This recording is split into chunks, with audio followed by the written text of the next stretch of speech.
ये उस वक्त की बात है जब इब्लीस आसमानों में रहता था और वहां उसके पास बहुत बड़ा ओहदा था। Lucifer.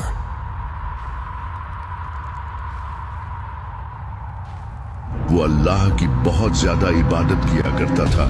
तभी अल्लाह ने उसे एक छोटा सा काम देकर जमीन की तरफ भेजा, और शायद यही वो काम था जिसकी वजह से वो मगरूर बन गया और उसने आदम को सजदा नहीं किया। आखिर वो क्या काम था, मैं आगे चलकर आपको बताता हूँ। जब अल्लाह ने आदम अलैहिस्सलाम के जिस्म को बना लिया तो वो 40 साल तक उसी हालत में पड़े रहे।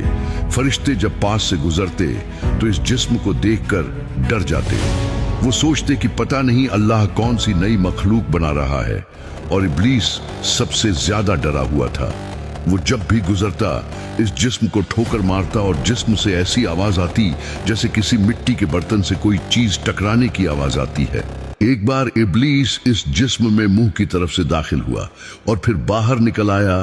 तब उसे पता चल गया कि ये बहुत कमजोर मखलूक है। उसके बाद उसने फरिश्तों से कहा कि इससे मत डरो, ये तो अंदर से खोखला है।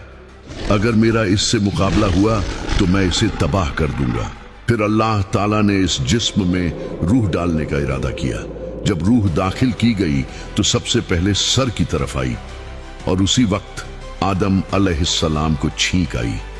फरिश्तों ने आदम से कहा कि अल्हम्दुलिल्लाह कहिए। जब रूह आंखों में दाखिल हुई तो आपको जन्नत के फल नजर आने लगे, और जब रूह पेट तक पहुंची तो उन्हें भूख महसूस हुई और वो जल्दी से जन्नत के फलों की तरफ दौड़े। हालांकि रूह अभी तक टांगों में नहीं पहुंची थी, इसीलिए अल्लाह ताला ने फरमाया है कि इंसान बहुत जल्दबाज है। उसके बाद अल्लाह ताला ने आदम अलैहिस्सलाम से कहा कि फरिश्तों को सलाम करो, और देखो वो क्या जवाब देते हैं।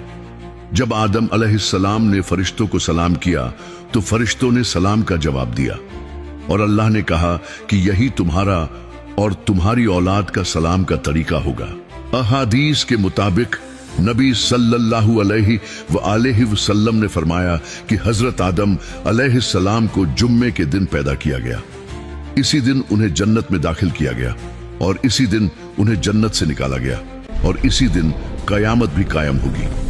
जब हजरत आदम अलैहिस्सलाम को पैदा किया गया तो उनका कद 60 हाथ था, और जो इंसान जन्नत में जाएंगे उनका भी कद उतना ही होगा।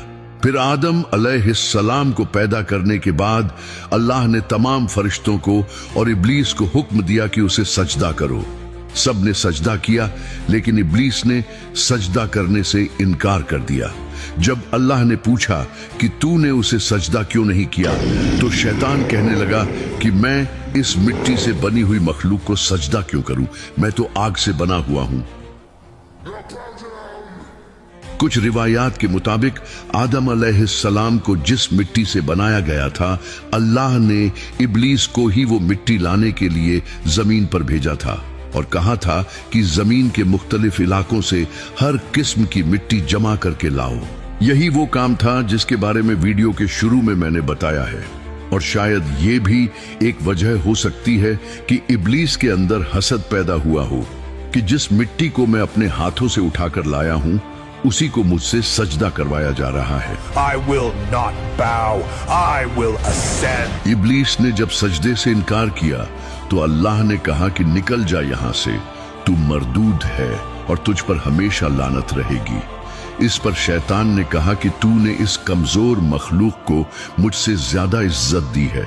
अगर तू मुझे क़यामत तक मोहलत दे तो मैं इसकी औलाद को भी गुमराह करके तेरा नाफरमान बनाकर दिखाऊंगा। अल्लाह ने शैतान से कहा, जा मैं तुझे क़यामत तक मोहलत देता हूं, और जो भी तेरे साथ मेरी नाफरमानी करेंगे मैं जहन्नम को उन सब से भर दूंगा। वक्त गुजरता रहा। एक बार आदम अलैहिस्सलाम जन्नत में सोए हुए थे। जब उनकी आंख खुली तो उन्होंने देखा कि उनके सर की तरफ एक औरत बैठी हुई है। वो हैरान होकर उठे और पूछा कि तुम कौन हो? तो उसने बताया कि मुझे अल्लाह ने आपके लिए पैदा किया है। ये बीबी हव्वा थी जिन्हें अल्लाह ताला ने आदम अलैहिस्सलाम के लिए पैदा किया ताकि वो तन्हाई महसूस न करे। इसके बाद अल्लाह ने इन दोनों से कहा कि तुम यहाँ रहो, खाओ पियो, मगर इस एक दरख्त के फल को मत खाना। इसी तरह वक्त गुजरने लगा। जब शैतान को इस बात का पता चला कि अल्लाह ने आदम और हव्वा को फल खाने से मना किया है, तो उसने उन्हें गुमराह करने के लिए चाल चली और आदम अलैहिस्सलाम से कहा कि क्या मैं आपको ऐसा दरख्त बताऊं कि जिसका फल खाने से आप हमेशा जन्नत में रहेंगे और आपको ऐसी हुकूमत मिलेगी जो कभी खत्म नहीं होगी।